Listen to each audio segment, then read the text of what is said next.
Certaines personnes peuvent démarrer plusieurs affaires, 2 à 3 affaires en même temps, mais elles n'arriveront jamais à réussir à une seule.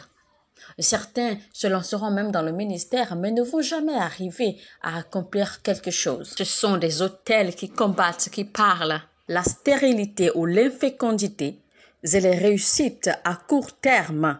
Je parle ici de l'infécondité ou de la stérilité de tout genre et surtout de la stérilité biologique et les réussites à courte durée. Ça veut dire en fait que certaines personnes jouissent de grâce, de faveurs, de toutes sortes de bénédictions tous les jours, mais ça ne dure pas longtemps. Il y a certaines personnes, même quand vous voyez de bonnes choses, quand vous avez du bonheur, vous avez mal, vous vous mettez à pleurer parce que vous savez déjà que ce bonheur ne durera pas. Vous savez déjà que cette bonne chose que vous venez de recevoir ne va pas durer longtemps dans votre vie parce que vous avez déjà eu des traces, vous avez déjà enregistré cela plusieurs fois. Vous rencontrez également beaucoup de personnes qui sont médicalement en forme. Ils sont très bien dans leur santé. Il n'y a aucun problème biologique. Et pourtant, vous vous rendez compte que ces personnes ne peuvent pas avoir d'enfants. Elles ne peuvent pas concevoir. Certaines femmes vont même jusqu'à tomber enceintes, mais elles ne gardent pas la grossesse. Parce que soit quelque chose leur arrive au milieu de la nuit, soit quelque chose leur arrive dans des rêves, ou un événement se produira. Quelque chose va forcément se produire et elles vont perdre cette grossesse. Certaines femmes conçoivent, mais font beaucoup de fausses couches de façon répétitive. Je dois être sincère avec vous, il y a encore plus d'expressions, d'accord, de la manipulation des autels dans nos vies. Mais celles que je viens de citer ne sont que les plus majeures. C'est les plus récurrentes que nous rencontrons. Pour être honnête avec vous, je dois vous avouer qu'il y a des hommes de Dieu, des pasteurs, des prophètes, des apôtres qui sont victimes d'autels maléfiques. Familles qui sont sous le joug d'autels maléfiques. Et quand on parle des batailles des autels, quand on parle de la manifestation des autels, vous n'avez pas besoin, peu importe que vous soyez une personne gentille, que vous soyez une personne libérale ou que vous soyez une personne méchante. Et voilà les raisons pour lesquelles Dieu nous accorde la grâce d'avoir de l'intelligence spirituelle. Maintenant, je prie pour vous dans le nom puissant de Jésus-Christ.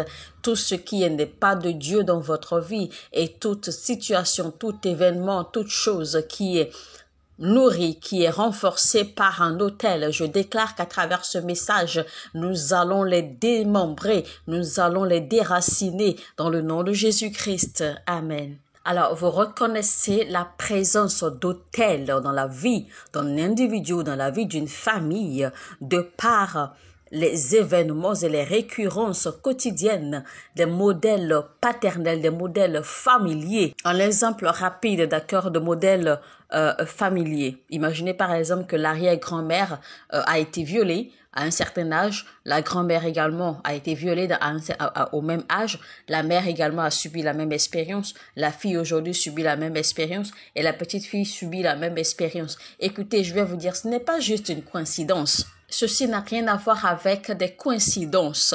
Il y a quelque chose qui est là-dessus. N'avez-vous jamais rencontré quelqu'un qui ait fait plusieurs années, des dizaines et quinzaines et vingtaines d'années à l'extérieur, mais qui soudainement se retrouve dans son village ne faisant rien? Et vous serez surpris de constater que ce même événement ou ce genre de choses, d'accord, se reproduit dans la vie de plusieurs enfants de cette même famille. Et quelqu'un d'intelligent, quelqu'un qui a de l'intelligence spirituelle, forcément se posera des questions. Que se passe-t-il? Qu'est-ce qui ne va pas? Imaginez par exemple qu'à un moment de votre vie, vous recevez des nouvelles, vous avez quelque chose, vous vous réjouissez pendant un moment et soudainement, vous vous retrouvez, vous vous rendez compte que vous commencez à chuter, vous vous rendez compte que vous commencez à baisser, que les choses commencent à ne plus aller. Et vous vous posez des questions, mais que se passe-t-il?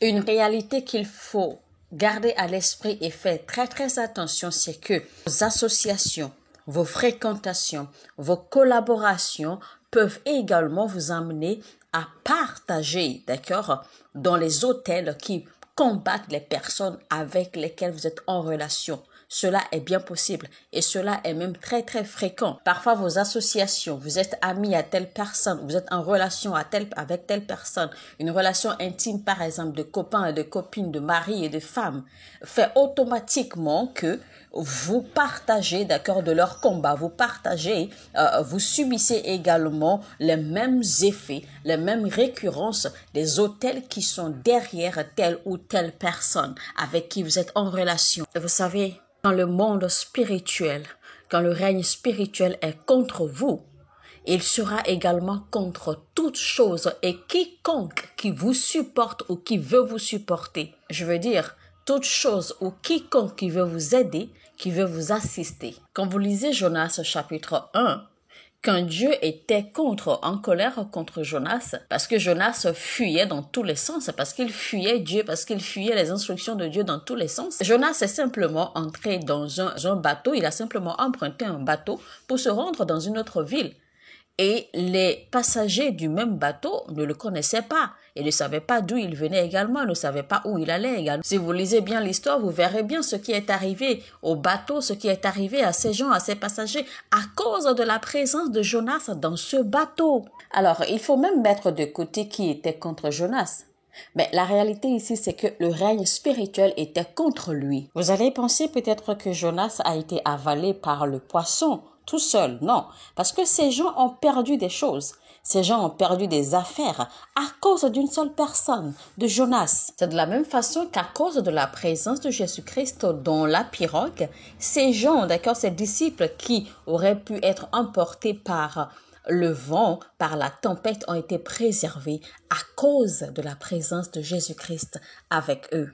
Alors maintenant, sur ce, je déclare que, parce que vous écoutez ce message aujourd'hui, tout ce qui est autour de vous et toute personne qui vous entoure deviendront participants de cette bénédiction, de cette révélation que vous recevez à travers ce message. Dans le nom de Jésus-Christ, le modèle demeure pareil quand Dieu envoie sa parole à Jacob. Il envoie toujours sa lumière, sa révélation sur Israël pour l'éclairer. Alors, certains d'entre vous qui écoutez ce message maintenant, le Saint-Esprit est en train de vous faire comprendre maintenant que voici le message qu'il essayait pendant longtemps de vous faire comprendre. Maintenant, vous comprenez pourquoi les choses vont ainsi dans votre vie. Maintenant, vous comprenez pourquoi les choses vont ainsi dans votre famille. Maintenant, vous comprenez mieux ce qui a combattu votre père, ce qui a combattu votre mère, ce qui a combattu vos frères et sœurs qui sont venus avant vous.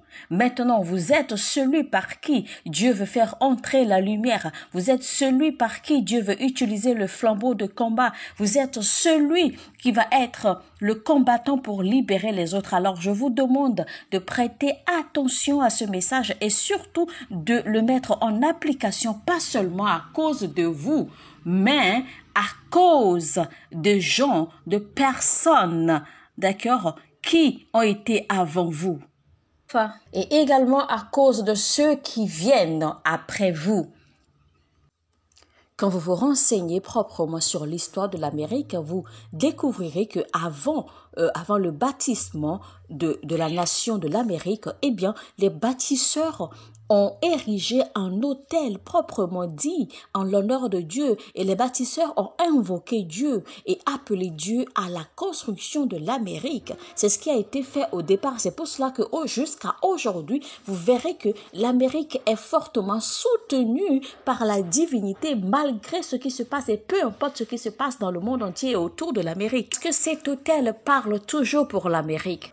Et quand vous analysez également certaines nations qui ne devraient même pas être au niveau financier, où elles sont aujourd'hui. Pourquoi? Parce qu'il y a des autels qui invoquent, qui génèrent des afflictions et des limitations contre ces nations.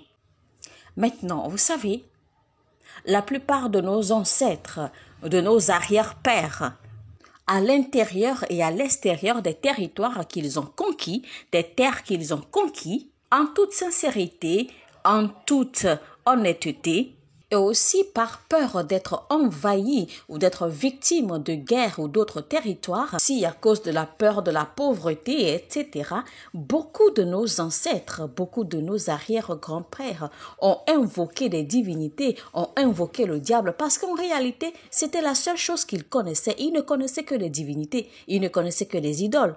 Et donc, ils ont construit des bases légales, ils ont construit des alliances sous des fondements complètement légaux, des fondements absolument légaux. Et ils ont créé des alliances, ils ont créé des partenariats, ils ont créé des relations.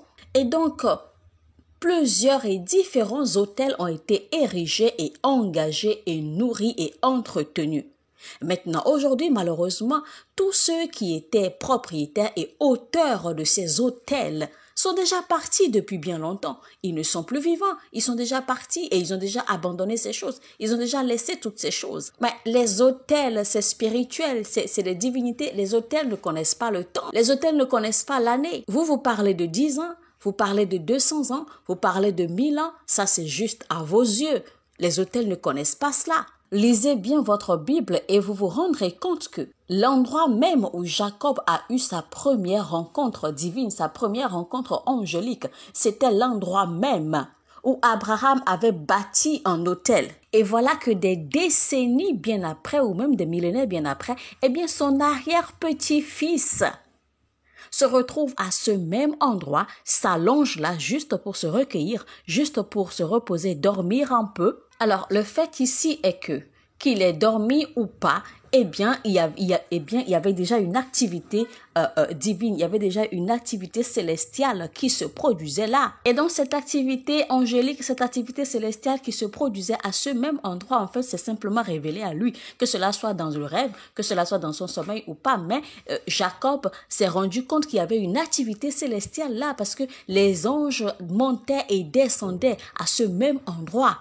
Et c'était une activité qui se passait tous les jours pendant tous ces millénaires jusqu'à l'arrivée de Jacob à ce même endroit. Les hôtels peuvent affecter des personnes individuellement. Les hôtels peuvent affecter également des familles entières. Vous allez croiser également certaines personnes qui ont transformé leur maison en hôtel. Et ces personnes n'étaient pas vraiment des personnes nées de nouveau, des personnes qui ont reçu Christ.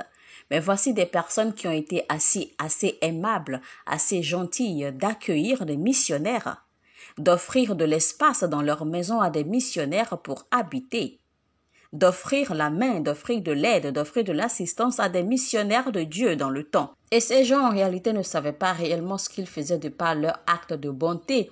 Mais ces missionnaires de Dieu